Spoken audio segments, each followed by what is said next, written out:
नबी सल्लल्लाहु अलैहि वसल्लम ने फरमाया बाकी पूरे साल में किए हुए आमाल कभी भी जुल्हिज्जा के पहले 10 दिनों में किए हुए अमाल के बराबर नहीं हो सकते। अब ये कैटेगोरिकली है, यानी इवन रमजान की कोई इबादत भी ये पहले 10 दिनों का मुकाबला नहीं करती, बल्कि अक्सर मुफस्सिरीन का इत्तफाक है, ये सूरतुल फजर में जो अल्लाह ने कसम याद फरमाई है ना, वल फजरी वल अयालिन आशर, फजर के वक्त की कसम और 10 बरकत वाली रातों की कसम, ये 10 रातें जो हैं वो जुल्हिज्जा की 10 रातें हैं, एकम जुल्हिज्जा से लेके 10 जुल्हिज्जा तक। तो बुखारी को उस हदीस में आया कि पूरे साल में नेक अमाल का वो सवाब नहीं है जो इन पहले 10 दिनों के अंदर है, कोई भी नेक अमल। तो सहाबा ने कहा कि क्या जिहाद और क़िताल भी अगर कोई शख्स करे बाकी दिनों में तो उससे भी ये 10 दिन का अमल बढ़ जाता है? तो आपने फरमाया कि जिहाद और क़िताल से भी बढ़ के इस 10 दिनों के अंदर इबादत करने का सवाब है, सवाए एक एक्सेप्शन के साथ कि कोई शख्स अल्लाह की राह में जिहाद और क़िताल के लिए जाए अपना माल और जान लेकर, और वापसी पे ना उसकी जान बचे ना माल बचे, यानी सब कुछ लुटा के आ जाए ना अदर देन जुल्हिज्जा के महीने में, तो वो शख्स ही जुल्हिज्जा के पहले 10 दिनों में की हुई इबादत को के से बढ़ सकता है, बाकी सिर्फ क़िताल करने वाला भी नहीं बढ़ सकता। इतनी बड़ी फजीलत है। और इसी हदीस का एक तरीक मुस्नद अहमद में है जिसकी सेहत के ऊपर इत्तफाक है, लेकिन वो फिट इन बैठता है कि नबी इस्लाम ने, यही अल्फाज हैं बुखारी वाले और आगे अल्फाज हैं कि इन 10 दिनों के अंदर अल्लाह ताला की तहमीद, तहलील और तकबीर बुलंद करो। तहलील कहते हैं ला इलाहा इल्लल्लाह, तहमीद कहते हैं अल्हम्दुलिल्लाह को, तस्बीह कहते हैं सुबहान अल्लाह को, तकबीर कहते हैं अल्लाहु अकबर। और ये चारों वज़ाइफ आपको पता है एक ही कलमे में जमा है, सुबहान अल्लाहि वल्हम्दुलिल्लाहि वला इलाहा इल्लल्लाहु वल्लाहु अकबर, जिसमें मेरा यूट्यूब पे क्लिप भी है, सबसे बेहतरीन वजीफा। ऑलमोस्ट 3 लाख के करीब लोग देख चुके हैं। उसमें मैंने कई अहादीस इस हवाले से बताई हैं जो इन 4 कलमात के हवाले से, तो उसमें भी स्पेसिफिकली तकबीर का जिक्र आता है। सूरतुल बकरा में हज का जिक्र भी आएगा तो आपको आएगा तकबीर बुलंद करो। सूरतुल बकरा में रमजान के बाद ईद का जिक्र आएगा तो कहा गया ईद वाले दिन तकबीर बुलंद करो। तो वो तकबीर बुलंद करना तो सिंपल अल्लाहु अकबर कहना है। इसके अलावा आपको अल मुसन्नफ इब्न अबी शैबा में, सुनन कुबरा अल बैहकी में, मुसन्नफ अब्दुर रज़्ज़ाक में सहाबा और ताबईन से कई एक अक़वाल मिलेंगे। कोई पढ़ता था सुब्हानल्लाहि वल्हम्दुलिल्लाहि वला इलाहा इल्लल्लाहु वल्लाहु अकबर, कोई पढ़ता था अल्लाहु अकबर कबीरा वल्हम्दुलिल्लाहि कसीरा व सुब्हानल्लाहि बुकरतन व असीला, कोई पढ़ता था अल्लाहु अकबर ला इलाहा इल्लल्लाहु वल्लाहु अकबर वलिल्लाहिल हम्द। तो इस तरह के कई एक कलिमात जिनमें अल्लाह की तकबीर बुलंद की गई है, जो मासूरा चीजें किताब और सुन्नत से साबित हैं, आप वो तमाम अल्फाज इस्तेमाल करें तो ये तकबीरात। और फिर आप ये देखें ये तकबीरात आप, इमाम बुखारी ने तो बाकायदा सही बुखारी में इसी हदीस जो मैंने बयान की कि जुल्हिज्जा के फजीलत, इसकी हेडिंग के अंदर उन्होंने लिया है कि जो इब्ने उमर और अबू हुरैरा थे रज़ियल्लाहु अन्हुमा, वो इन 10 दिनों के अंदर बाजार में जाके तकबीरात को बुलंद किया करते थे, क्योंकि ये तकबीरात बुलंद करने के। बल्कि इमाम बुखारी उसी फिर चैप्टर में की हेडिंग में लेके आए कि इमाम मोहम्मद बाकिर जो थे, इमाम जाफर के वालिद और इमाम ज़ैनुल आबिदीन के बेटे, इमाम हुसैन अलैहिस्सलाम के पोते, उनके बारे में कि वो आम नमाजों में फर्ज नमाज के अलावा भी जो नवाफिल अदा करते थे ना, जिन्हें हम सुन्नत मुअक्कदा कहते हैं, उसके बाद भी तकबीरात बुलंद किया करते थे। एक तो वो है ना जो सुनन कुबरा अल बैहकी के अंदर, अल मुसन्नफ इब्न अबी शैबा में, बाकी किताबों में मौला अली अलैहिस्सलाम का आपको मिलेगा कि मौला अली अलैहिस्सलाम जो है वो 9 जुल्हिज्जा की फजर से लेके, यानी हज वाले दिन की, और 13 की मगरिब से पहले तक, यानी असर की नमाज तक, हर नमाज के बाद बुलंद आवाज से ये तकबीरात पढ़ा करते थे, अल्लाहु अकबर ला इलाहा इल्लल्लाहु अल्लाहु अकबर वलिल्लाहिल हम्द, जो अहले सुन्नत अहले तशय्युअ के यहाँ कॉमन है। और अल्फाज से भी आप पढ़ सकते हैं। तो ये तकबीरात खासा है, फर्ज के बाद भी है, नवाफिल के बाद भी आप पढ़ सकते हैं।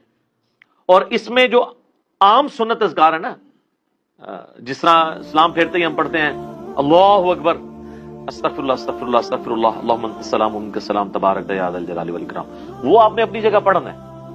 उसमें भी आप देख लें तकबीर पहले ही बुलंद हो रही है, उसमें भी तकबीर आ रही है अल्लाहु अकबर। तो तकबीर के जितने भी अल्फाज है ना, वो सब के सब, यानी इसका खासा है इन दिनों में जो इनको, इसमें जो कुरान हकीम में सूरतुल बकरा में अय्याम मादूदात कहा गया है, यानी गिनती के इंपॉर्टेंट दिन, और उनमें भी स्पेसिफिकली अयाम तशरीक हैं, अय्यामुन नहर हैं और हज का दिन, यानी 9 जुल्हिज्जा हज का दिन, 10 जुल्हिज्जा ईद का दिन, جو یوم النہر بھی ہے، پھر 11 اور 12 بھی، اور 11 12 13 جو ہے انہیں ایام تشریق بھی کہتے ہیں۔ تشریق ہوتا تھا کہ وہ پرانے زمانے میں تو آپ کو پتا ہے فریج اور برف نہیں ہوتی تھی، تو گرم علاقوں میں دھوپ میں گوشت کو خشک کیا جاتا تھا تاکہ وہ بعد میں استعمال کیا جائے، تو وہ اس خشک کرنے کو کہا جاتا تھا تشریق۔ جو آج بھی آپ دیکھیں جن لوگوں کو یہ پتہ ہے تو وہ کرتے ہیں، وہ کئی مہینے تک گوشت استعمال کرتے ہیں، اس میں بیکٹیریا نہیں پڑتا۔ جس طرح کہ اچار اگر آپ پانی ریموو کر کے آئل میں ڈال دیں تو اس میں بیکٹیریا نہیں پڑتا، تو یہ دھوپ میں خشک کیا گیا گوشت،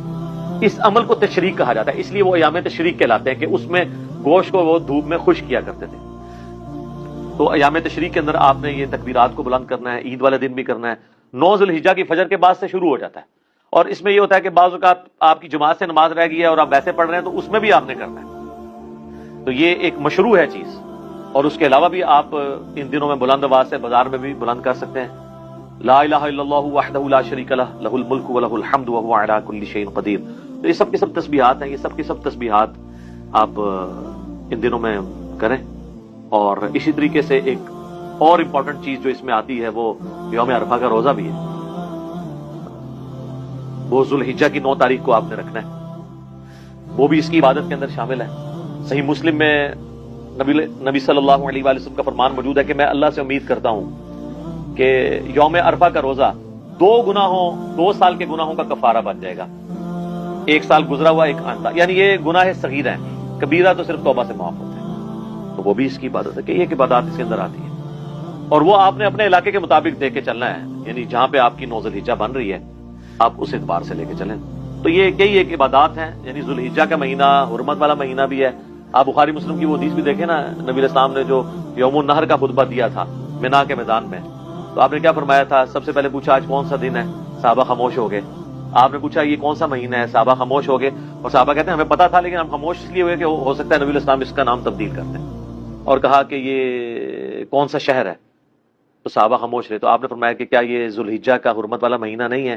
کیا یہ آج کا دن یوم النہر کا دن نہیں ہے؟ اور یہ شہر مکہ نہیں ہے حرمت والا شہر؟ جس طریقے سے آج کا یہ مہینہ، یہ دن اور یہ شہر مکہ اللہ کے نزدیک حرمت والا ہے، اسی طریقے سے تمہاری جان، مال، عزت، آبرو ایک دوسرے کے اوپر حرام ہے۔ پھر آپ علیہ السلام نے فرمایا کہ کیا میں نے اپنے رب کا پیغام تم تک پہنچا دیا؟ تو سب نے کہا کہ آپ نے پہنچا دیا، حق ادا کیا۔ آپ نے 3 دفعہ یوں انگلی آسمان کی طرف بلند کر کے صحابہ کی طرف کی، اللہم اشہد، اللہم اشہد، اللہم اشہد، اے اللہ گواہ رہنا میں نے یہ پیغام پہنچا دیا۔ پھر آپ نے فرمایا جو یہاں پہ موجود نہیں ہے ان تک پہنچانا اب تمہاری ذمہ داری ہے۔ اور بسا اوقات جسے بات پہنچائی جا رہی ہوتی ہے وہ زیادہ یاد رکھنے والا ہوتا ہے بنسبت اس کے کہ جو بات پہنچا رہا ہوں۔ تو یہ اسی لیے محدثین جب یہ حدیث پڑھا کرتے تھے تو وہ کہا کرتے تھے صدق رسول اللہ، رسول اللہ نے سچ فرمایا ہے کہ دین تو عرب کے لوگوں پہ نازل ہوا لیکن خدمت بعد میں اللہ نے عجم کے لوگوں کے ذریعے دی۔ احادیث کی آپ جتنے بھی آپ ائمہ دیکھیں آلموسٹ سارے عجمی ہیں، اور عجمی بھی کہاں سے اٹھ کے آئے ہیں۔ امام بخاری رشیا سے گئے ہیں، امام ترمذی، امام ابو داؤد افغانستان کے رہنے والے ہیں، امام مسلم ایران کے رہنے والے ہیں۔ تو اس طریقے سے اللہ تعالیٰ نے یہ خدمت عجمیوں سے لی۔ اور مجھے بڑا عجیب فیل ہوتا ہے جب سعودی عرب کے چینل پہ حج کے دنوں میں آپ اگر لگا کے دیکھیں تو اس میں تو آلموسٹ چلتی رہتی ہیں احادیث، لیکن عام دنوں میں بھی آپ اگر مدینہ شریف والا چینل لگائیں یا ایون مکہ شریف والا بھی، اذان اور نماز کے وقفے کے دوران جو احادیث بیان کی جا رہی ہوتی ہیں تو وہ اکثر احادیث کے اینڈ پہ بول رہے ہوتے ہیں رواہ البخاری رواہ المسلم، رواہ البخاری رواہ مسلم۔ تو کتنی عظمت کی بات ہے کہ ان 2 بندوں کے نام لیے جا رہے ہیں جو عرب کے لوگ ہی نہیں ہیں، اور نبی علیہ السلام کا سارا نالج احادیث کا اللہ نے ان کے ذریعے جمع کروایا ہے۔ اللہ تعالیٰ ان کی قبروں کو نور سے بھر دے، انہیں ان کے نیک کاموں کا اجر عطا فرمائے، آمین۔ ٹھیک ہو گئی، جزاکم اللہ خیر۔